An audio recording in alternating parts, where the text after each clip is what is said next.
গাঁও উত্তরের নারাজওয়ান গ্রামে আমরা একটা গাবিখা প্রকল্প দেখতে এসেছি এখানে। তো প্রতিমধ্যে আপনার বাড়ি কি এখানেই? হ্যাঁ, আমার পাশেই। আপনি কি করেন? আমি জব করি। কোথায়? ঢাকাতে। আচ্ছা, এই রাস্তাটা আগে কেমন ছিল? এখানে কোনো রাস্তা ছিল না, এটা নতুন হয়েছে। আর এই এলাকার মানুষজন অনেক দূরে, তারপর তাদের দৈনন্দিন কাজের জন্য বাজারে বা অন্যান্য কোথাও যেত। এখন মনে হয় এই রাস্তাটা হলে ওরা সরাসরি হয়তো বাজারে যেতে পারবে, অনেক সময় কমে যাচ্ছে তাদের জন্য। আচ্ছা, আমরা লক্ষ্য করছি ওই যে ওইদিকে তাকান, ওইদিকে একটা ব্রিজের দরকার, তাই না? হ্যাঁ হ্যাঁ, ওইখানে একটা খাল আছে, ওই খালটার উপর একটা ব্রিজ দরকার। ওই ব্রিজ হয়ে গেলে আশিকপুরের সাথে আমাদের কানেক্টিভিটি হয়ে যাবে।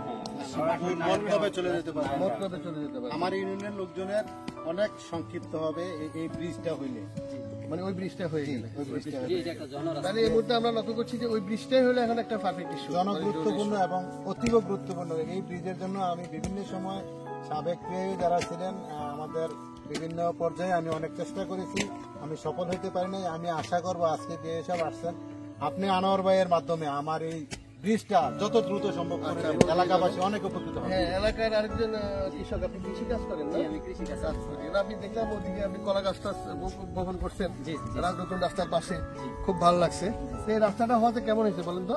স্যার, এটা মানে যে মানুষের জন্য যে কত উপকার, এটা একটা জনরাস্তা, এটা একটা বাজারমুখী রাস্তা, এটা স্যার অতুলনীয়। এটার কথা কি বলবো? চেয়ারম্যান সাহেব নিশ্চয়ই ধন্যবাদ পাওয়ার হুজুর।